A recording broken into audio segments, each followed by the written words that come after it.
إن الحمد لله نحمده ونستعينه ونؤمن به ونتوكل عليه ونعوذ بالله من شرور أنفسنا ومن سيئات أعمالنا من يهده الله فلا مضل له ومن يضلل فلا هادي له وأشهد أن لا إله إلا الله وحده لا شريك له وأشهد أن محمدا عبده ورسوله أرسله بالهدى ودين الحق ليظهره على الدين كله ولو كره المشركون اللهم صل على محمد وعلى آل محمد كما صليت على إبراهيم وعلى آل إبراهيم إنك حميد مجيد اللهم بارك على محمد وعلى آل محمد كما باركت على إبراهيم وعلى آل إبراهيم إنك حميد مجيد يا أيها الناس اتقوا ربكم الذي خلقكم من نفس واحدة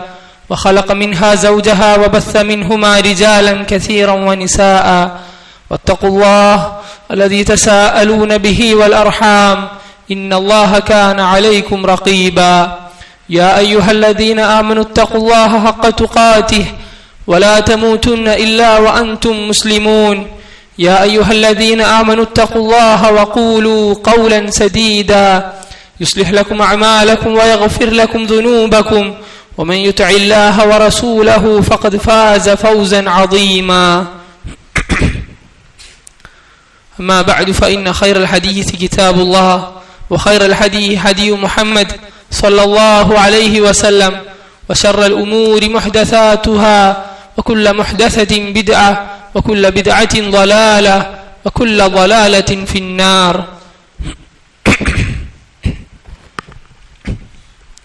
ബഹുമാന്യരായ മുഅ്മിനീങ്ങളെ, അല്ലാഹു സുബ്ഹാനഹു വ തആല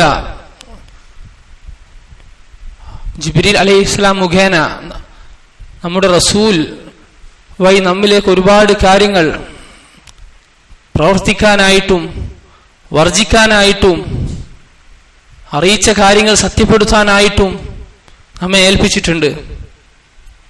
അതിലേറെ പ്രാധാന്യത്തോടെ ഖുർആനിലും ഹദീസിലും പല ആവർത്തിച്ച ഒരു കാര്യമാണ് ഹക്ക് മറച്ചു വെക്കാതിരിക്കുക, സത്യം തുറന്നു പറയുക, ബാത്തിലിന്റെ ആളുകൾക്കും ബാത്തിലിനും എതിരെ സംസാരിക്കുക എന്നത്.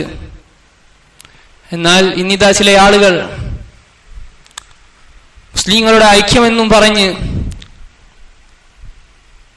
എല്ലാ ബാത്തിലും കൂട്ടുപിടിച്ച് എങ്ങനെയെങ്കിലും ഐക്യപ്പെട്ട് മുമ്പോട്ട് പോകലാണ് ഈ കാലഘട്ടത്തിൽ ആവശ്യകത എന്ന വാദവുമായി വരുന്നു. അല്ലാഹു ആണേ സത്യം, സ്വഹാബികൾക്ക് പരിചയമില്ലാത്ത വാദമാണ്, മുൻഗാമികളായ അയിമ്മത്തുകൾക്ക് പരിചയമില്ലാത്ത വാദമാണ്. നബി സല്ലല്ലാഹു അലൈഹി വസല്ലമും സ്വഹാബിമാരും ഏതൊരു പാതയിലായിരുന്നോ ആ പാതയിലുള്ളവർ ഒരുമിച്ച് നിൽക്കും. എതിർക്കേണ്ടവർ എതിർത്താലും വിമർശിക്കേണ്ടവർ വിമർശിച്ചാലും അതിന് വിരുദ്ധമായവരെ തുറന്നു കാട്ടും. ബാത്തിൽ എങ്ങനെ വ്യക്തമാകും അതിന്റെ ആളുകൾ കാര്യം വ്യക്തമാക്കാതെ? അതുകൊണ്ട് തന്നെ ഈ വിഷയവുമായി ബന്ധപ്പെട്ട് ഖുർആനും ഹദീസും പല ആവർത്തിച്ചതാണ്. ഈ വിഷയത്തിൽ ഹക്ക് മറച്ചു വെക്കുന്നതിൽ ഒരുപാട് താക്കീതുകൾ ആയത്തുകൾ നമുക്ക് കാണാൻ സാധിക്കും. നബി സല്ലല്ലാഹു അലൈഹി വസല്ലം ഒരു ഉദാഹരണ സഹിതം നമ്മെ പഠിപ്പിച്ചു തന്നില്ലേ? ഒരു കപ്പലിനെ ഉദാഹരിച്ചുകൊണ്ട് അവിടുന്ന് പറഞ്ഞില്ലേ, കപ്പലിന്റെ താഴെ തട്ടിലുള്ള ആളുകൾ, അതിലൊരാൾ പെട്ടെന്ന് തന്നെ വെള്ളം കിട്ടാൻ വേണ്ടി മുകളിലേക്ക് കയറൽ പ്രയാസമായ കാരണത്താൽ വെള്ളമെടുക്കാൻ മുകളിലേക്ക് കയറാതെ കപ്പലിന് തന്നെ ഒരു തുരങ്കമിട്ടപ്പോൾ മറ്റുള്ള ആളുകൾ പ്രതികരിക്കാതെ നിൽക്കുമോ എന്ന രീതിയിൽ അവിടുന്ന് ചോദിക്കുന്നുണ്ട്. എന്നാൽ ഈ കപ്പലിന്റെ ദ്വാരത്തേക്കാൾ ഏറെ അപകടമാണ് ഇസ്ലാമിന് ദ്വാരമിടുന്ന ആളുകൾ. ഇത് കണ്ടിട്ടും മിണ്ടാതിരിക്കുന്ന ആളുകൾ, നന്മ കൽപ്പിക്കുകയും തിന്മ വിരോധിക്കുകയും ചെയ്യാത്ത ആളുകൾ ഈ കപ്പലിന് ദ്വാരമുണ്ടാക്കിയവനെ ന്യായീകരിക്കുന്നവരെ പോലെയാണ്, അല്ലെങ്കിൽ അവന്റെ കൈ പിടിക്കാത്തവനെ, അവനെ അതിൽ നിന്നും തടയാത്തവരെ പോലെയാണ്. അതുകൊണ്ട് ഏറെ ഗൗരവമാണ്. അവിടുന്ന് ഉദാഹരിച്ച ആ ഉദാഹരണത്തിന്റെ ഗൗരവം നോക്കൂ നിങ്ങൾ. അല്ലാഹു ആണേ സത്യം, നാം നാവനക്കാതിരുന്നാൽ ഈ ഇസ്ലാം എന്ന കപ്പൽ മുങ്ങിപ്പോകും, നാം മുക്കിക്കളയും. അതുകൊണ്ട് തന്നെ സഹോദരങ്ങളെ, ഹക്കായി പറയാൻ ഇസ്ലാം അല്ലാഹു തആല പഠിപ്പിച്ച മര്യാദയും ശൈലിയും എല്ലാം ഉപയോഗിച്ച് തന്നെ സത്യം മറച്ചു വെക്കാതിരിക്കാൻ, അതിന്റെ ആളുകൾക്ക് അതിനാവശ്യമുള്ള പ്രത്യേകിച്ചും പൊതുജനങ്ങൾക്ക് വഴികേടിലേക്ക് ക്ഷണിക്കുന്ന പ്രബോധകർ വർദ്ധിച്ച ഈ കാലഘട്ടത്തിൽ മിണ്ടാതിരിക്കാൻ നമുക്കൊരു ന്യായവുമില്ല. അല്ലാഹുവിന്റെ ഖുർആനും അവിടുത്തെ പ്രവാചകന്റെ ഹദീസും സല്ലല്ലാഹു അലൈഹി വസല്ലം ഈ വിഷയത്തെ നമ്മെ തൊട്ട് താക്കീത് ചെയ്യുന്നുണ്ട്. നോക്കൂ, നബി സല്ലല്ലാഹു അലൈഹി വസല്ലം അവിടുത്തെ അടുക്കൽ നിന്ന് ഒരാൾ ഖുതുബ നിർവഹിക്കുകയാണ്. ഒരു കൂട്ടരുടെ നേതാവായിരുന്നു അദ്ദേഹം. ഖുതുബക്കിടയിൽ അദ്ദേഹം ഇങ്ങനെ പറഞ്ഞു, വമൻ യുതിഇല്ലാഹ വറസൂലഹു ഫഖദ് റശദ. ആരാണോ അല്ലാഹുവേയും റസൂലിനെയും അനുസരിക്കുന്നത് അവൻ നേർമാർഗം സിദ്ധിച്ചിരിക്കുന്നു. വമൻ യഅസിഹിമാ, ആരാണോ അവരിരുവരെയും, അല്ലാഹുവിനെയും റസൂലിനെയും എന്ന് പറയാതെ ആരാണോ അവരിരുവരെയും ധിക്കരിക്കുന്നത് അവൻ വഴിപിഴച്ചിരിക്കുന്നു. ഇത്ര സത്യമായ കാര്യമാണ് പറഞ്ഞത്. എന്നാൽ അല്ലാഹുവിന്റെ റസൂൽ സ്വല്ലല്ലാഹു അലൈഹി വസല്ലം ഈ ആളോട് പ്രതികരിച്ച രീതി നോക്കൂ. ബിഅസൽ ഖതീബു അൻത്, എത്ര മോശം ഖതീബാണ് നീ. എന്താണത് പറയാൻ കാരണം? അല്ലാഹുവും റസൂലും എന്ന് പറയാതെ അവരിരുവരും, അല്ലാഹുവിന് റസൂലിന്റെ സ്ഥാനത്തേക്ക് അല്ലാഹുവിനെ താഴ്ത്തി. അദ്ദേഹം ഒരുപക്ഷെ അത് ഉദ്ദേശിച്ചിട്ടുണ്ടാവില്ല, അറബി ഭാഷയിൽ ആ ഉപയോഗമുണ്ട്. എന്നിട്ട് പോലും അവിടുന്ന് ആ കൂട്ടത്തിൽ നിന്ന് തന്നെ പരസ്യമായി തന്നെ എതിർക്കുകയാണ്. പരസ്യമായി ആരെയും എതിർക്കരുത്, വിമർശിക്കരുത് എന്ന വാദിക്കുന്നവർക്കുള്ള ഒരു മറുപടിയാണ് ഈ ഹദീസ്. അവിടുന്ന് ഇത് വ്യക്തമാക്കി കൊടുത്തു. ഖുൽ, ഇങ്ങനെ പറയൂ നീ, വമൻ യഅസില്ലാഹ വറസൂലഹു ഫഖദ് ഗവിയ. അല്ലാഹുവിനെയും റസൂലിനെയും ആരാണോ ധിക്കരിക്കുന്നവൻ അവൻ വഴിപിഴച്ചിരിക്കുന്നു എന്ന് പറയുക നീ. അവരിരുവരും എന്ന് പറയാതെ അല്ലാഹുവും റസൂലും എന്ന് തന്നെ വ്യക്തമായി പറയുക. നോക്കൂ, മറ്റൊരു സംഭവം, അറിയപ്പെട്ട സംഭവമാണ്. ചെറിയ പെൺകുട്ടികൾ ഒരുമിച്ച് ഒരു കല്യാണ ദിവസം പാട്ടുപാടിയപ്പോൾ ആ പാട്ടിൽ വന്ന ഒരു വരി അതിപ്രകാരമായിരുന്നു, വഫീനാ നബിയ്യുൻ യഅലമു മാ ഫീ ഗദ്. ഞങ്ങളിൽ ഒരു നബിയുണ്ട്, നാളത്തെ കാര്യങ്ങൾ, മുൻപോട്ടുള്ള കാര്യങ്ങൾ അറിയുന്ന ഒരു നബി ഞങ്ങളുടെ അടുക്കലുണ്ട്. ഇത് കേട്ട നബി സല്ലല്ലാഹു അലൈഹി വസല്ലം എന്തു ചെയ്തു? മൗനം പാലിച്ചോ? ചെറിയ കുട്ടിയല്ലേ എന്ന് കരുതി മിണ്ടാതിരുന്നോ? അല്ല, ആളുകളുടെ ഇടയിൽ എങ്ങനെയാണ് ആ കുട്ടിയോട് പറയുക? ആ കുഞ്ഞു മനസ്സിനെ നോവിക്കലല്ലേ എന്ന് കരുതി മിണ്ടാതിരുന്നോ? അല്ലെങ്കിൽ രഹസ്യമായി മറ്റെപ്പോഴെങ്കിലും രഹസ്യമായി വിളിച്ച് മറുപടി പറയാമെന്ന് കരുതിയോ? ഇല്ല, ആ സദസ്സിൽ തന്നെ അവിടുന്ന് വ്യക്തമാക്കി തിരുത്തി കൊടുക്കുകയാണ്. ലാ തഖൂലി ഹാകദാ, മോളെ നീ ഇങ്ങനെ പറയല്ലേ. വഖൂലി മാ കുൻതി തഖൂലീൻ, നീ ആ പാട്ടിന് മുമ്പ്, ആ പദ്യത്തിന് മുമ്പ് പാടിയ വരികൾ അങ്ങനെ നീ പാടിക്കൊള്ളുക. അവർ പാടിയിരുന്നത് ബദറിലും മറ്റും മരിച്ചുപോയ ആളുകളുടെ ഗാംഭീര്യത്തെയും അവർ ചെയ്ത ചെയ്തിയുടെ ആ ഒരു മഹത്വത്തെയും പർവ്വതീകരിച്ച് മഹത്വപ്പെടുത്തിക്കൊണ്ടായിരുന്നു അവർ പാട്ട് പാടിയിരുന്നത്.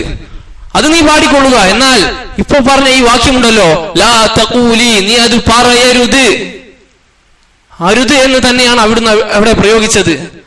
അപ്പോൾ പരസ്യമായുള്ള തിന്മ പരസ്യമായി തന്നെ വിലക്കണം.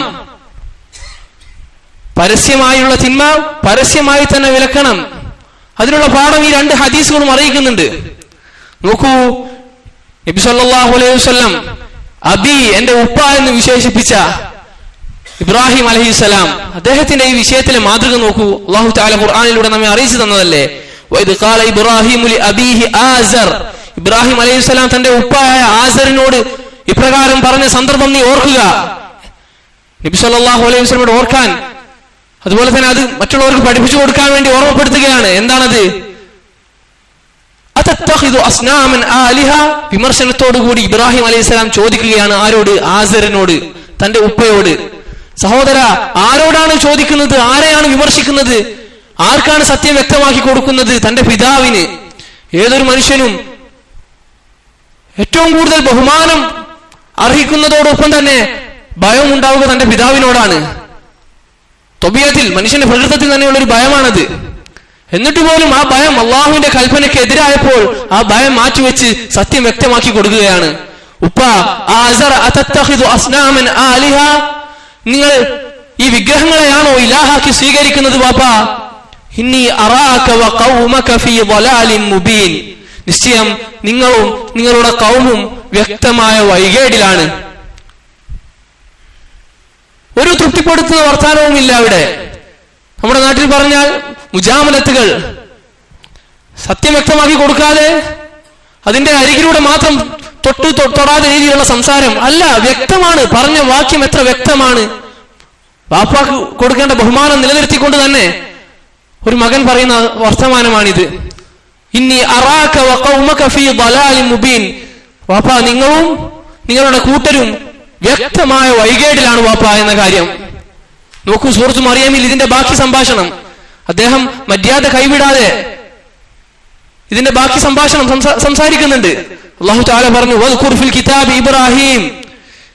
വിശുദ്ധ ഖുർആനിൽ ഇബ്രാഹിം അലൈഹിസ്സലാമിനെ സംബന്ധിച്ച് അള്ളാഹു പറഞ്ഞ കാര്യങ്ങൾ നീ അവർക്ക് വിവരിച്ചു കൊടുക്കുക. ഇബ്രാഹിം അലൈഹിസ്സലാമിന്റെ ചരിത്രം നീ അവർക്ക് പറഞ്ഞു കൊടുക്കുക. ഇന്നഹു കാന സിദ്ദീഖൻ നബിയ്യ. അദ്ദേഹം സിദ്ദീഖായ ഒരു നബിയായിരുന്നു. ഇദ് ഖാല ലി അബീഹ്. ശേഷം അള്ളാഹു പറയുകയാണ്, നീ ഓർക്കുക അദ്ദേഹം തന്റെ പിതാവിനോട് പറഞ്ഞ സന്ദർഭം. യാ അബത്, എന്റെ ഉപ്പ, ലിമ തഅബുദു മാ ലാ യസ്മഉ വലാ യുബ്സിർ വലാ യുഗ്നി അൻക ശൈആ. ബാബാ, ഈ കേൾക്കാത്ത, കാണാത്ത, നിങ്ങളിൽ നിന്നൊരു ഉപകാരം നിങ്ങൾക്ക് ചെയ്തു തരാൻ സാധിക്കാത്ത, ഒരു ഉപദ്രവവും നിങ്ങളെ തൊട്ട് നീക്കാൻ സാധിക്കാത്ത ഈ വസ്തുക്കളെ, ഈ വിഗ്രഹങ്ങളെ എന്തിനാണ് ബാപ്പാ നിങ്ങൾ ആരാധിക്കുന്നത്? ശേഷം നിർത്തിയില്ല. യാ അബത്, എന്റെ ഉപ്പ, ലാ തഅബുദിഷ് യാ അബത് ഇന്നി ഖദ് ജാഅനി മിനൽ ഇൽമി മാ ലം യഅതിക്. എന്തൊരു മര്യാദയാണ് സംസാരം. ഉപ്പ, എനിക്ക് ചില ഇൽമുകൾ എത്തിയിട്ടുണ്ട്, അല്ലാഹുവിൽ നിന്നുള്ള വഹി എത്തിയിട്ടുണ്ട്. മാ ലം യഅതിക്, ആ വഹി നിങ്ങൾക്ക് എത്തിയിട്ടില്ല ഉപ്പ. നോക്കൂ, ഇതേ സംസാരം. എന്താണ് പറഞ്ഞതിന്റെ ചുരുൾ? ബാപ്പ, നിങ്ങളെക്കാൾ അറിവുള്ളവനാണ് ഞാനെന്ന് പറയാതെ മര്യാദയോടുകൂടി കാര്യം വ്യക്തമാക്കി കൊടുക്കുകയാണ്. നിങ്ങൾക്ക് എത്താത്ത ഇൽമു അള്ളാഹുവിൽ നിന്ന് എനിക്ക് എത്തിയിട്ടുണ്ട്. പിതാവിന്റെ സ്ഥാനം വകവെച്ചു കൊടുത്തു തന്നെ സംസാര ശൈലിയും അവിടെ പരിഗണിക്കുകയാണ്. ഫത്തബിഅനി, അതിനാൽ തന്നെ അള്ളാഹുവിൽ നിന്ന് വഹി ലഭിക്കുന്ന കാരണത്താൽ തന്നെ ഫത്തബിഅനി, നിങ്ങൾ എന്നെ പിൻപറ്റുക. അഹ്ദിക സിറാത്തൻ സവിയ്യ, നേർമാർഗം ഞാൻ നിങ്ങൾക്ക് കാണിച്ചു തരാം. യാ അബതി, എന്റെ ഉപ്പ, ലാ തഅബുദി ശൈത്താൻ. ഉപ്പ, നിങ്ങൾ പിശാചിനെ അനുസരിക്കല്ലേ. ശിർക്കിലേക്കുള്ള പിശാചിന്റെ അനുസരണം അതനുസരിച്ചുകൊണ്ട് നിങ്ങൾ ശിർക്കിലെത്തല്ലേ. ഇന്ന ശൈത്താന കാന ലിർറഹ്മാനി അസിയ്യ. നിശ്ചയം പിശാച് റഹ്മാനോട് ധിക്കാരം കാണിച്ചവനാണ്, അല്ലാഹുവിനോട് ധിക്കാരം കാണിച്ചവനാണ്. യാ അബതി, എന്റെ ഉപ്പ, ഇന്നി അഖാഫു അൻ യമസ്സക അദാബു മിനർ റഹ്മാൻ. ഏറെ അനുകമ്പ നിറഞ്ഞ ആ മകന്റെ ഒരു സംസാരം നോക്കിയേ നിങ്ങൾ. ഉപ്പ, ഇന്നി അഖാഫ്, ഞാൻ ഭയക്കുന്നു, അൻ യമസ്സക അദാബു മിനർ റഹ്മാൻ, റഹ്മാനിൽ നിന്നുമുള്ള അദാബ് നിങ്ങളെ ബാധിക്കുന്നതിനെ സംബന്ധിച്ച് ഞാൻ ഭയക്കുന്നു ബാപ്പ. നമ്മുടെ ഉദ്ദേശം ആളെക്കൂട്ടലോ മറ്റൊന്നുമല്ല. കാര്യം റബ്ബിന്റെ ശിക്ഷയിൽ നിന്നും ആളുകളെ രക്ഷപ്പെടുത്തുക. അതാണ് സുന്നത്തിന്റെ ആളുകളെ നമ്മുടെ ലക്ഷ്യം. ദഅവത്ത് ആരിലാണോ നാം നടത്തുന്നത് അവർക്ക് ഈ കാര്യം നാം ബോധ്യപ്പെടുത്തി കൊടുക്കണം. പല പ്രവാചകന്മാരും പറഞ്ഞില്ലേ, മാ അസ്അലുക്കും അലൈഹി മിൻ അജ്ർ, നിങ്ങളോട് ഇതിന് പ്രതിഫലം നാം ചോദിക്കുന്നില്ല. നമ്മൾ ഈ അധ്വാനിക്കുന്ന അധ്വാനം, ഈ സംസാരിക്കുന്ന സംസാരം, ഇതിന് വേണ്ടി മാറ്റിവെക്കുന്ന സമയം, ഇതൊന്നും നാം നിങ്ങളോട് പ്രതിഫലം നാം കാക്ഷിക്കുന്നില്ല, നിങ്ങളോട് ചോദിക്കുന്നുമില്ല. ഇത് സത്യസന്ധതയുടെ അടയാളമാണ്. ഇത് തന്നെയാണ് ഇബ്രാഹിം അലൈഹി സ്വലാം ഇവിടെ തെളിവായിട്ട് പറയുന്നത്. വാപ്പാ, ഇനി അഖാഫു യമസ്സക അദാബു മിനർ റഹ്മാൻ. നോക്കൂ, ഇവിടെ അദ്ദേഹം പ്രയോഗിച്ച ശൈലി ശ്രദ്ധിച്ചോ. അദാബു മിനർ റഹ്മാൻ, അങ്ങേയറ്റം കാരുണ്യം കാണിക്കുന്നവരിൽ നിന്നുള്ള ശിക്ഷ. അള്ളാഹു റഹ്മാനാണ്, എന്നിട്ട് പോലും നിങ്ങൾ ചെയ്യുന്ന പാപം അതൊരിക്കലും അള്ളാഹുവിന്റെ റഹ്മത്ത് അർഹിക്കാത്തതാണ്. അള്ളാഹു റഹ്മാൻ അല്ലാത്തത് കൊണ്ടല്ല, അള്ളാഹു അങ്ങേയറ്റം കാരുണ്യം കാണിക്കുന്നതാണ്, കാരുണ്യം കാണിക്കുന്നവനാണ്. പക്ഷെ ശിർക്കെന്ന ഈ മഹാപാപം, അള്ളാഹുവിനോടുള്ള ഏറ്റവും വലിയ അവകാശ ലംഘനം, അതിനെ തൊട്ട് താക്കീത് നൽകുകയാണ്. റഹ്മാനിൽ നിന്നുള്ള അദാബ് നിങ്ങളെ ബാധിക്കുന്നത് ഞാൻ ഭയക്കുന്നു ബാപ്പാ. ഫതകൂന ലിശ്ശൈത്വാനി വലിയ, അങ്ങനെ നിങ്ങൾ നാളെ നരകത്തിൽ പിശാചിന്റെ കൂട്ടാളിയായി മാറുന്നത്, ശൈത്താന്റെ കൂട്ടാളിയായി മാറുന്നതും ഞാൻ ഭയക്കുന്നു ഉപ്പ. സഹോദരങ്ങൾ, ഇത്രയും നല്ല രൂപത്തിൽ വ്യക്തമായും നല്ല ശൈലിയും ഉപയോഗിച്ച് പറഞ്ഞിട്ടും ആ ബാപ്പ തിരിച്ചു പറഞ്ഞത്, നീ സംസാരം നിർത്തിയില്ലെങ്കിൽ നിന്നെ ഞങ്ങൾ കല്ലെടുത്തെറിയുമെന്നാണ്. അതുകൊണ്ട് സഹോദരങ്ങളെ, എത്ര നന്നായി പറഞ്ഞാലും ആളുകൾ ദഅവത്തുൽ പക്ഷെ സ്വീകരിച്ചു കൊള്ളണമെന്നില്ല. ഇബ്രാഹിം അലൈഹി സ്വലാമിന്റെ പിതാവ് സ്വീകരിച്ചിട്ടില്ല. ഇബ്രാഹിം അലൈഹി സ്വലാമിന്റെ സംസാരത്തിലുള്ള ശൈലിയിലെ കുഴപ്പമല്ല ഇത്. അതുകൊണ്ട് തന്നെ ദഅവത്തിലേക്ക് സുന്നത്തിലേക്ക് ആളുകൾ അടുക്കുന്നില്ല എന്നതൊരിക്കലും ദഅവത്ത് പരാജയപ്പെട്ടു എന്നതർത്ഥമില്ല. ചില ആളുകൾ പറയുന്നത് പോലെ ആൾക്കൂട്ടമാണ്, നമ്മൾ നടത്തിയ പരിപാടി വിജയിച്ചു, നമ്മുടെ സമ്മേളനം വിജയിച്ചു. എന്താണ് മാനദണ്ഡം? ഇത്ര ആളുകൾ 10,000 പങ്കെടുത്തിട്ടുണ്ട്. സഹോദരങ്ങളെ അറിയുക, നാളെ പരലോകത്ത് ഒരു അനുയായി പോലും ഇല്ലാതെ നബിമാർ വരുന്നുണ്ട്. ഒരു അനുയായി പോലും ഇല്ലാതെ നബിമാർ ദഅവത്ത് നടത്തി, ഒരാൾ പോലും സ്വീകരിച്ചില്ല. ഈ പറയുന്ന ആളുകളുടെ ഭാഷയിൽ പറഞ്ഞാൽ പരാജിതനായ ഒരു നബിയാണോ അദ്ദേഹം? ഒരാളെ പോലും ദഅവത്ത് നടത്തിയിട്ട് കിട്ടാത്ത പരാജയപ്പെട്ട തോറ്റ നബിയാണോ അദ്ദേഹം? അല്ലാഹു ആണേ സത്യം, ആൾക്കൂട്ടമല്ല സത്യം. ആൾക്കൂട്ടം, കസറത്ത്, ആൾവർദ്ധനവ്, ആൾപ്പെരുപ്പം എന്നത് ഖുർആനിൽ ആക്ഷേപിച്ചുകൊണ്ടാണ് അധിക സ്ഥലത്തും പ്രയോഗിക്കപ്പെട്ടിട്ടുള്ളത്. അധിക സ്ഥലത്തും. സഹോദരങ്ങളെ, ഇത് പരീക്ഷണമാണ്. സുന്നത്തിൽ ആരും ഉറച്ചു നിൽക്കും, തന്റെ ഹവയും മറ്റു കാര്യവും നോക്കി ആരും മാറി നിൽക്കും, സുന്നത്തിൽ ആരും ഉറച്ചു നിൽക്കും എന്ന പരീക്ഷണമാണിത്. അതുകൊണ്ട് തന്നെ ആൾപ്പെരുപ്പം നമ്മെ വഞ്ചിക്കാതിരിക്കട്ടെ. സത്യം മറച്ചു വെക്കുന്നവർക്കുള്ള താക്കീതായി അല്ലാഹുവിന്റെ റസൂൽ സ്വല്ലല്ലാഹു അലൈഹി വസല്ലം പറഞ്ഞ ഹദീസ് ഇപ്രകാരമാണ്: ലാ യംനഅന്ന അഹദുകും മഖാഫതൻ നാസ്, ജനങ്ങളെ തൊട്ടുള്ള ഭയം നിങ്ങളെ തടയാതിരിക്കട്ടെ, അൻ യഖൂല ബിൽ ഹഖ്, സത്യം തുറന്നു പറയുന്നതിൽ നിന്നും, ഹക്ക് തുറന്നു പറയുന്നതിൽ നിന്നും, ബാത്തിലിന്റെ ആളുകൾക്ക് ബാത്തിൽ വ്യക്തമാക്കി കൊടുക്കുന്നതിൽ നിന്നും. ആളുകളെ തൊട്ടുള്ള ഭയം, ജനങ്ങളെ പേടി നിങ്ങളെ തടയാതിരിക്കട്ടെ. നബി സല്ലല്ലാഹു അലൈഹി വസല്ലം പ്രത്യേകം പറയുകയാണ്. കാരണം എന്താണ്? മനുഷ്യന്റെ ത്വബീയത്തിലുള്ളതാണിത്. ആളുകളുടെ ആക്ഷേപം ഭയന്നോ അല്ലെങ്കിൽ നല്ല വാക്കുകൾക്ക് വേണ്ടിയോ മൗനം പാലിക്കുന്ന, മിണ്ടാതിരിക്കുന്ന, സത്യം മറച്ചു വെക്കുന്ന അവസ്ഥ, ഇത് ചെയ്യുന്നവർക്കുള്ള താക്കീതാണ്. ജനങ്ങളെ തൊട്ടുള്ള ഭയം നിങ്ങളെ തടയാതിരിക്കട്ടെ, അൻ യഖൂല ബിൽ ഹഖ്, സത്യം തുറന്നു പറയുന്നതിൽ നിന്നും. ഇദാ ശഹിദഹു ഔ അലിമഹു, അവൻ മനസ്സിലാക്കി കഴിഞ്ഞാൽ. വ്യക്തമായ വിശുദ്ധ ഖുർആനിലെ ആയത്തുകൾ, ഹദീസുകൾ, വ്യക്തമായ വഹിയുള്ള ഒരു വിഷയം നിനക്കത് ബോധ്യപ്പെട്ട് കഴിഞ്ഞാൽ, അതിൽ ഉറച്ചു നിൽക്കാത്ത, അതിൽ ചാഞ്ചല്യം കാണിക്കുന്ന, അതിൽ പിഴവ് സംഭവിച്ച ആളുകൾക്ക് അത് തെറ്റാണ് എന്ന് വ്യക്തമാക്കി കൊടുക്കുന്നതിൽ നിന്ന് ജനങ്ങളെ സംബന്ധിച്ചുള്ള ഭയം നിങ്ങളെ തടയാതിരിക്കട്ടെ. നോക്കൂ, ഈ ഹദീസ് ഒരു സ്വഹാബിയിൽ ഉണ്ടാക്കിയ മാറ്റം. അദ്ദേഹം പറയുകയാണ്, ഈ ഹദീസാണ് എന്നെ മദീനയിൽ നിന്നും ഷാമിലേക്ക് യാത്ര ചെയ്യാൻ പ്രേരിപ്പിച്ചത്. മദീനയിൽ നിന്നും ഷാമിലേക്ക് ഏകദേശം 1200 കിലോമീറ്റർ ഉണ്ട്, അതിൽക്കു മേലെയുണ്ട്. ഈ ഹദീസ് കേട്ട ഞാൻ ഷാമിലുള്ള ചില ആളുകൾക്ക് ചില കാര്യങ്ങൾ എനിക്ക് അവരോട് തുറന്നു പറയേണ്ടതായിട്ടുണ്ടെന്ന് മനസ്സിലാക്കുകയും അത് പറഞ്ഞു കൊടുക്കാതിരുന്നാൽ ഞാൻ കുറ്റക്കാരനാകുമോ എന്ന ഭയം കാരണം ഒട്ടകപ്പുറത്ത് കയറി യാത്ര ചെയ്യുകയാണ്.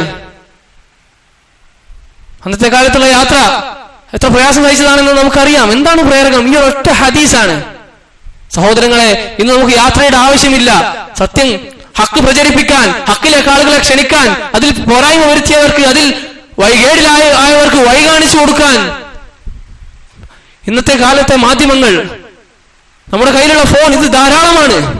അല്ലാഹുവിന്റെ വലിയ നിഅമത്താണ്. അതുകൊണ്ട് തന്നെ നമുക്ക് ഈ വിഷയത്തിൽ ഒരു ഒഴിവ് കഴിവില്ല.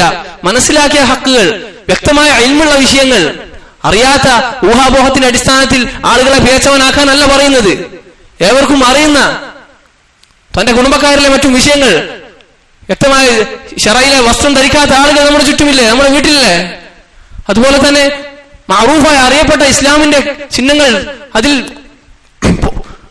പോരായ്മകൾ കാണിക്കുന്നവർ, അത് വ്യക്തമായി ആ വിഷയം മുറുകെ പിടിക്കാത്തവർ, ഹിജാബാകട്ടെ, അതുപോലെ തന്നെ പുരുഷന്മാരുടെ വിഷയത്തിലുള്ള മറ്റു കാര്യങ്ങളാവട്ടെ, ഈ വിഷയത്തിലെല്ലാം അലംഭാവം കാണിക്കുന്നവരോട് കാര്യം തുറന്നു പറയാൻ നമുക്ക് തടസ്സം ഉണ്ടാവരുത്. അല്ലാഹു തആല നമ്മെയാണ് ചോദ്യം ചെയ്യുക. ഒരു കൂട്ടരെ പറ്റി അല്ലാഹു സുബ്ഹാനഹു വ തആല നശിപ്പിക്കുന്ന ഒരു കൂട്ടരെ സംബന്ധിച്ച് ഇപ്രകാരം പറഞ്ഞില്ലേ, വഇദ് ഖാലത് ഉമ്മത്തും മിൻഹും ലിമ തഅദൂന ഖൗമ, അല്ലാഹു നശിപ്പിക്കാൻ പോകുന്ന ഈ ആളുകളെ എന്തിനാണ് നിങ്ങൾ ഉപദേശിക്കാൻ പോകുന്നത് എന്ന ചോദ്യത്തിന് മറുപടിയായിട്ട് സത്യത്തിന്റെ ആളുകൾ പറഞ്ഞത് മഅദറതൻ ഇലാ റബ്ബിക്കും വലഅല്ലഹും യത്തഖൂൻ, അല്ലാഹുവിനോട് നാളെ ഉദ്ർ പറയാനാണ്. വലഅല്ലഹും യത്തഖൂൻ, രണ്ടാമതായിട്ട് ഉപദേശം കൊണ്ടുള്ള ഗുണം എന്താണ്? ഒരുപക്ഷെ അവർ ഹക്കിലേക്ക് മടങ്ങിയേക്കാം, സൂക്ഷ്മത പാലിച്ചേക്കാം, തഖ്വ അധിഷ്ഠിതമായ ജീവിതം നയിച്ചേക്കാം. അള്ളാഹുവിന്റെ അടുക്കലേക്കുള്ള ഉദ്ർ, എനിക്ക് അള്ളാഹുവിനോട് എന്ത് ഉദ്ർ പറയാനുണ്ട് ഞാൻ ഈ മിണ്ടാതിരുന്നാൽ? അതാണ് ഒന്നാമത്തേത്. രണ്ടാമത്തേത്, ഒരുപക്ഷെ അവർ തിരിച്ചു വന്നേക്കാം, നന്നായേക്കാം. നോക്കൂ, അള്ളാഹുവിന്റെ റസൂൽ സ്വല്ലല്ലാഹു അലൈഹി വസല്ലം തന്നെ ചില വിഷയങ്ങളിൽ ആളുകളെ വ്യക്തമാക്കാതെ സംസാരിച്ചിട്ടുണ്ട്. പണ്ഡിതന്മാർ പറഞ്ഞതുപോലെ അടിസ്ഥാനം പരസ്യമായ ഒരു തിന്മ ചെയ്യുന്നവനെ, അതിലേക്ക് ക്ഷണിക്കുന്നവനെ പരസ്യമായി തന്നെ ആളുകൾക്കിടയിൽ തന്നെ ആളോട് ആ കാര്യം വ്യക്തമാക്കി കൊടുക്കണം. ഇതാണ് അടിസ്ഥാനം. എന്നാൽ അതുകൊണ്ട് പ്രയോജനമില്ലെങ്കിൽ അങ്ങനത്തെ സന്ദർഭത്തിൽ നബി സല്ലല്ലാഹു അലൈഹി വസല്ലം തന്നെ ആളുകളുടെ പേര് പറയാതെ എന്താണ് ഇന്ന ഇന്ന ആളുകളുടെ അവസ്ഥ എന്ന് പറഞ്ഞുകൊണ്ട് സംസാരിച്ചിട്ടുണ്ട്. ഏതൊരു വിഷയത്തിലും അവിടുന്നാണ് നമുക്ക് മാതൃക. അവിടുന്ന് ഏതൊരു രീതി കാണിച്ചു തന്നോ അതാണ് നാം സ്വീകരിക്കേണ്ടത്. ഉദാഹരണം, ആകാശത്തേക്ക് കണ്ണുയർത്തിക്കൊണ്ട് ദുആ ചെയ്ത ആളുകളെ സംബന്ധിച്ച് അവരെ താക്കീത് ചെയ്തത് എന്താ, ഏത് രൂപത്തിലാണ്? ഈ പറഞ്ഞ രൂപത്തിലാണ്. എന്താണ് ചില ആളുകളുടെ അവസ്ഥ? അവരിങ്ങനെ ചെയ്യുന്നു. അവിടെ പ്രത്യേകം ആളെ എടുത്തു പറഞ്ഞതുകൊണ്ട് കാര്യമില്ല. എന്നാൽ വലായത്തിലേക്ക് ക്ഷണിക്കുന്ന ദായിമാരെ അവരെ വ്യക്തമായ ആളുകൾക്ക് കാണിച്ചു കൊടുക്കുക തന്നെ വേണം. ഇത് ചെയ്യുന്ന ആളുകളെ എന്താണ് ഉമ്മത്തിന്റെ ഐക്യം ഭിന്നിപ്പിക്കുന്നവർ എന്നും മറ്റും പറഞ്ഞ് നാം ആക്ഷേപിച്ചുകൂടാ. ചില ആളുകളിൽ ആ വർത്തമാനം കാണുന്നുണ്ട്. ഹക്ക് അറിയുന്നവർ മിണ്ടാതിരുന്നാൽ ഇമാം അഹ്മദിനോട് ചോദിക്കുന്നുണ്ട്, ഹദീസുകൾ റിവായത്ത് ചെയ്യുമ്പോൾ ഹദീസ് ഉദ്ധരിച്ച ആളുകളെ പറ്റി ഇന്ന ആൾ കളവ് പറയുന്നവനാണ്, ഇന്ന ആള് ഇന്ന പോരായ്മയുണ്ട് എന്നിങ്ങനെ പറയുന്നത് എനിക്ക് പ്രയാസം ഉണ്ടാക്കുന്നു എന്ന് ഇമാം അഹ്മദിനോട് പറഞ്ഞപ്പോൾ ഇമാം അഹ്മദ് തിരിച്ചു ചോദിക്കുന്നുണ്ട്, നീയും ഞാനും മിണ്ടാതിരുന്നാൽ ആളുകൾ എങ്ങനെ ഹക്ക് മനസ്സിലാക്കും? നബി സല്ലല്ലാഹു അലൈഹി വസല്ലമയുടെ ഹദീസ് സ്വഹീഹും വൈഫും വേർതിരിക്കപ്പെട്ടത് അന്നത്തെ ഉലമാക്കൾ ഹദീസ് റിവായത്ത് ചെയ്ത ആളുകളുടെ അവസ്ഥ നമുക്ക് വ്യക്തമായി പറഞ്ഞു തന്നതുകൊണ്ടാണ്. അതിൽ കളവ് പറഞ്ഞത് ആരൊക്കെയാണ്, അവരുടെ ജീവിതം എങ്ങനെയാണ്, ഇത് വ്യക്തമായി അവർ ആ സമയത്ത് നിർവഹിച്ചത് കൊണ്ടാണ് അള്ളാഹു തആല അതിനൊരു കാരണമാക്കിയത്. ദീൻ സംരക്ഷണത്തിന്, ഹദീസുകളുടെ സ്വഹീഹായ ഹദീസുകളുടെ സംരക്ഷണത്തിന് അതൊരു കാരണമായി തീർന്നത്. അതുകൊണ്ട് തന്നെ ഇന്നും വലായത്തിലേക്ക് ക്ഷണിക്കുന്ന ആളുകളെ സംബന്ധിച്ച് താക്കീത് ചെയ്യൽ അതറിയുന്ന ആളുകളുടെ മേൽ ബാധ്യതയാണ്. ഇമാം ഷാഫി റഹിമഹുല്ലാഹ് അദ്ദേഹം പറഞ്ഞതായി കാണാം, ആരെങ്കിലും പരസ്യമായി തന്റെ സഹോദരനെ ഉപദേശിക്കുകയാണെങ്കിൽ അവനെ വഷളാക്കുകയാണ് ചെയ്യുന്നത് എന്ന്. ഇതൊരിക്കലും മനസ്സിലാക്കേണ്ടത് നാം നേരത്തെ പറഞ്ഞ പോലെയുള്ള കാര്യത്തിലല്ല, മറിച്ച് വ്യക്തിപരമായ ആളുകളിൽ വരുന്ന വിഷയങ്ങൾ. ഒരാൾ നിസ്കരിക്കുന്നില്ല, ആളുകളുടെ ഇടയിൽ നിന്ന് പറയേണ്ട ആവശ്യമില്ല, രഹസ്യമായി ആളെ ഉപദേശിച്ചാൽ മതി. എന്നാൽ മറ്റുള്ളവരെയും കൂടെ സ്വാധീനിക്കുന്ന കാര്യങ്ങളാണെങ്കിൽ, പരസ്യമായി ഗീബത്ത് പറയുകയാണെങ്കിൽ, ഇതുപോലുള്ള കാര്യങ്ങളാണെങ്കിൽ പരസ്യമായി തന്നെ വിമർശിക്കേണ്ടതുണ്ട്. ആയിഷ റളിയല്ലാഹു അൻഹ പറഞ്ഞില്ലേ, അവർ മുആവിയ റളിയല്ലാഹു അൻഹുവിനെ അയച്ച കത്തിൽ ഇപ്രകാരം കാണാം, മനിൽ തമസ റിളല്ലാഹി ബിസഖത്തിൻ നാസ്, ആരാണോ ആളുകളുടെ കോപം വകവെക്കാതെ അള്ളാഹുവിന്റെ തൃപ്തി തേടിയത് അവൻ അള്ളാഹുവിന്റെ തൃപ്തിയുണ്ട്. എന്നാൽ ആരാണോ അള്ളാഹുവിന്റെ തൃപ്തി അതിന് പ്രാധാന്യം കൊടുക്കാതെ ജനങ്ങളെ തൃപ്തിപ്പെടുത്താൻ വേണ്ടി അതിനുവേണ്ടി മെനക്കെട്ടത്, അതിനുവേണ്ടി ജീവിച്ചത്, അവനെ ജനങ്ങളിൽ നിന്നും അള്ളാഹു തിരിച്ചു കളയുകയും അവന്റെ കാര്യം ജനങ്ങളിലേക്ക് വിടുകയും അള്ളാഹു അവനെ തൊട്ട് കോപിക്കുകയും ചെയ്യുന്നതാണ്. അതുകൊണ്ട് തന്നെ അള്ളാഹുവിന്റെ തൃപ്തി, ഏതൊരു കാര്യവും രണ്ടു വഴികൾ മുമ്പിൽ വരുമ്പോൾ അള്ളാഹുവിന്റെ തൃപ്തി ഏതാണെന്ന് മാത്രം നോക്കി അത് തിരഞ്ഞെടുക്കുക. മറ്റു പല ആളുകളുടെയും മുഖം നിന്നിലേക്ക് മിന്നി മറയുന്നുണ്ടെങ്കിൽ അത് തൽക്കാലം നീ മാറ്റിവെക്കുക. അള്ളാഹുവിന്റെ തൃപ്തി നീ കരസ്ഥമാക്കിയാൽ അള്ളാഹു ആളുകളുടെ തൃപ്തി നിനക്ക് തരുന്നതാണ്. ആളുകളുടെ തൃപ്തി നോക്കി പോയാൽ, അള്ളാഹുവിന്റെ തൃപ്തി വകവെക്കാതിരുന്നാൽ ഇത് രണ്ടും നിനക്ക് കിട്ടില്ല, മറിച്ച് അള്ളാഹുവിന്റെ ശിക്ഷക്ക് നീ അർഹനാകുന്നതാണ്.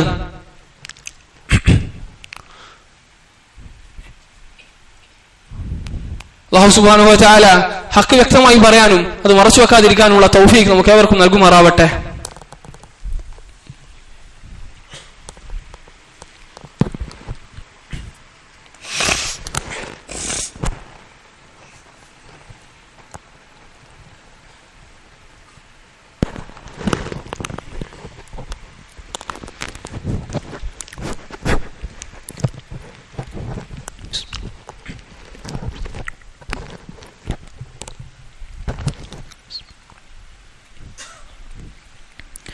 അൽഹംദുലില്ലാഹ് വസ്സലാത്തു വസ്സലാമു അലാ റസൂലില്ലാഹ് വഅലാ ആലിഹി വഅസ്ഹാബിഹി അജ്മഈൻ. മാ ബഅദ്. നബി സല്ലല്ലാഹു അലൈഹി വസല്ലം അവിടുന്ന് വിരോധിച്ച ഒരു കാര്യമാണ് അൽ ഖസ് എന്ന് പറയുന്നത്. അൽ ഖസ് എന്ന് വെച്ചാൽ മസ്ജിദുൻ നബവിയിലെ ഇമാമും ഖതീബുമായ ഷെയ്ഖ് അബ്ദുൽ മുഹ്സിൻ അൽ ഖാസിം അദ്ദേഹം ഇത് വിശദീകരിച്ചുകൊണ്ട് പറയുന്നുണ്ട്, മുടിയുടെ ഒരു ഭാഗം വടിച്ചു കളയലും മറുഭാഗം വെറുതെ വിടലും. ഇത് അവിടുന്ന് നബി സല്ലല്ലാഹു അലൈഹി വസല്ലം വിരോധിച്ച കാര്യമാണ്. ഇന്നത്തെ നമ്മുടെ തലമുറ ഈ വിഷയത്തിൽ ഏറെ അലംഭാവം കാണിക്കുന്നതായി കാണുന്നുണ്ട്. അറിയാനിട്ടായിരിക്കാം ഒരു പക്ഷേ. ഒരു ഭാഗം വെട്ടി മറുഭാഗം വിടൽ അത് അവിടുന്ന് വിരോധിച്ച കാര്യമാണ്. സല്ലല്ലാഹു അലൈഹി വസല്ലം ഒരു കാര്യം വിരോധിച്ചു എന്ന് കേട്ടാൽ സ്വഹാബികൾ എന്തൊരു രീതിയാണോ അതിനോട് സ്വീകരിച്ചത്, അതായിരിക്കണം നമ്മുടെയും. അല്ലാഹുവിന്റെ റസൂലാണ്, റസൂലിനെ നാം ആരിലേക്കാണ് ചേർത്ത് പറയുന്നത് എന്ന നല്ല ബോധ്യം നമുക്ക് പറയുമ്പോൾ ഉണ്ടാവേണ്ടതുണ്ട്. റസൂലുള്ളാഹ്, അല്ലാഹുവിന്റെ റസൂൽ, അല്ലാഹു അയച്ച സന്ദേശകനാണ്, അല്ലാഹുവിന്റെ അടുക്കൽ നിന്നുള്ള വഹയാണ്. അപ്പോൾ സ്വഹാബികൾ എന്തൊരു മാർഗം സ്വീകരിച്ചു, എന്താണ് കാരണം, അതെന്താണ് ഇപ്പോ അങ്ങനെ എന്ന് മറച്ചു ചോദിക്കാതെ സമിഅനാ വഅതഅനാ ആമന الرسول بما انزل اليه من ربه والمؤمنون كل آمن بالله وملائكته وكتبه ورسله لا نفرق بين احد من رسله وقالوا എന്താണ് അവർ പറഞ്ഞിരുന്നത്?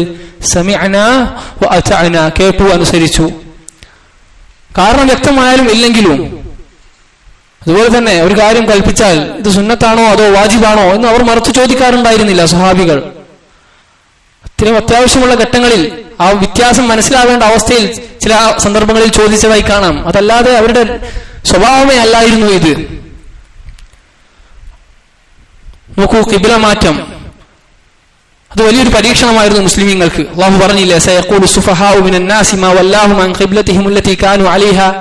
യഹൂദരിൽപ്പെട്ട ആളുകൾ ഖിബ്ലമാറ്റം സംഭവിച്ചപ്പോൾ ഇത്രയും കാലം ബൈത്തുൽ മഖ്ദിസിലേക്ക് തിരിഞ്ഞു നിന്നവർ ഇന്നിതാ കഅബയിലേക്ക് തിരിഞ്ഞു നിസ്കരിക്കുന്നു എന്ന് പറഞ്ഞ് മുസ്ലിമീങ്ങളിലേക്ക് ഈ ആശയക്കുഴപ്പം ഇടാൻ ശ്രമിച്ചപ്പോൾ അല്ലാഹു തആല അവതരിപ്പിച്ച ആയത്താണ്, ജനങ്ങളിൽ നിന്നും ഈ വിഡ്ഢികൾ ഇതാ പറയുന്നു, മാ വല്ലാഹും അൻ ഖിബ്ലതിഹിം അല്ലതി കാനൂ അലൈഹാ.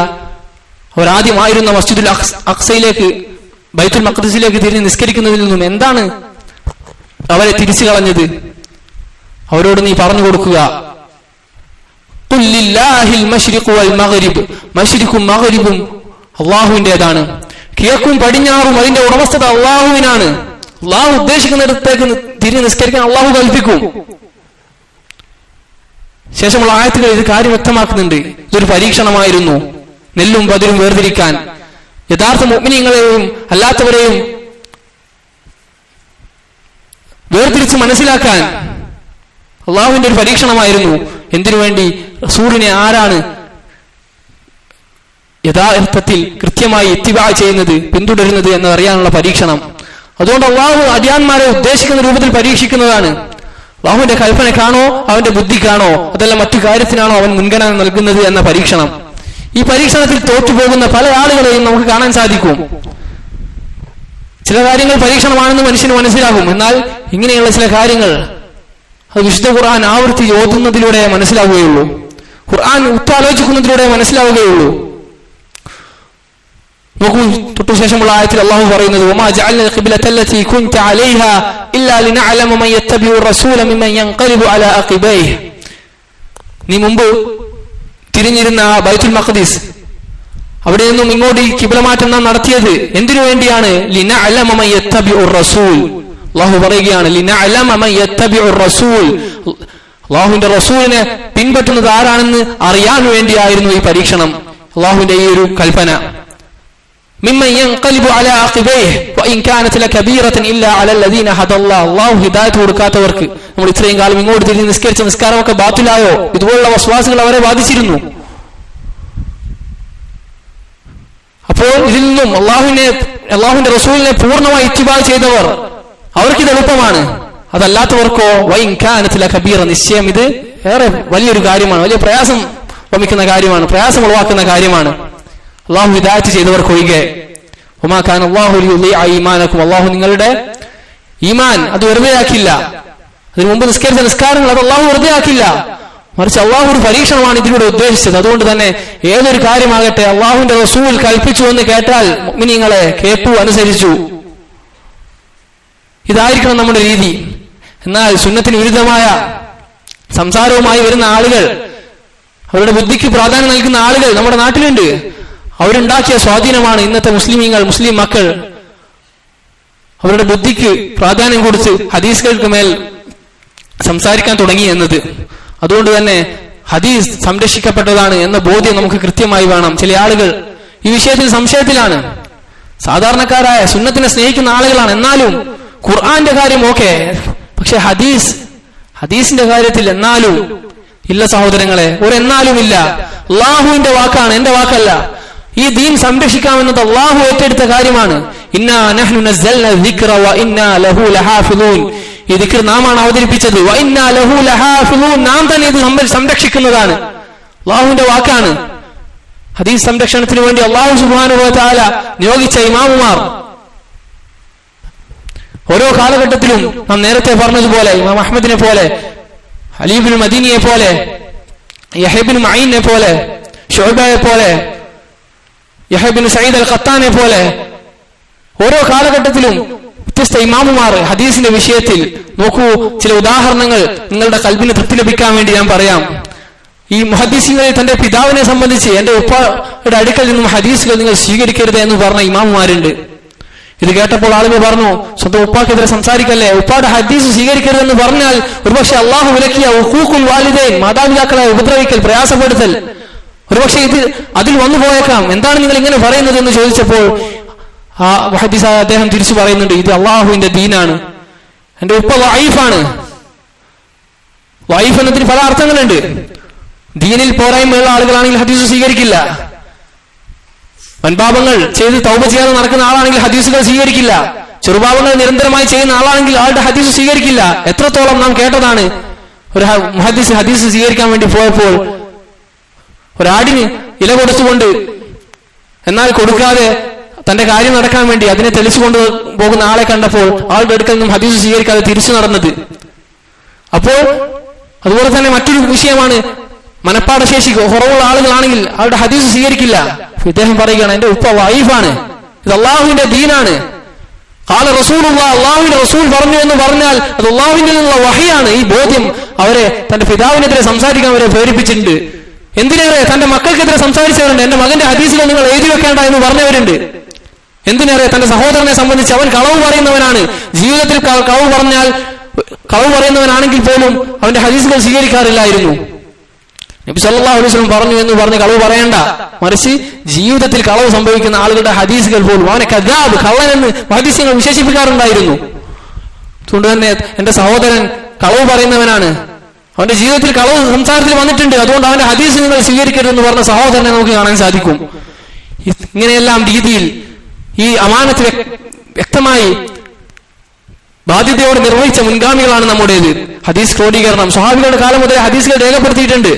മുസ്തശ്രിക്കീങ്ങൾ ഉന്നയിക്കുന്ന ആക്ഷേപങ്ങളിൽപ്പെട്ടതാണിത്. പിന്നീടാണ് ഹദീസുകൾ എഴുതപ്പെട്ടിട്ടുള്ളത്. അപ്പോൾ അത് എത്രത്തോളം ശരിയാകും എന്ന രീതിയിൽ അല്ല.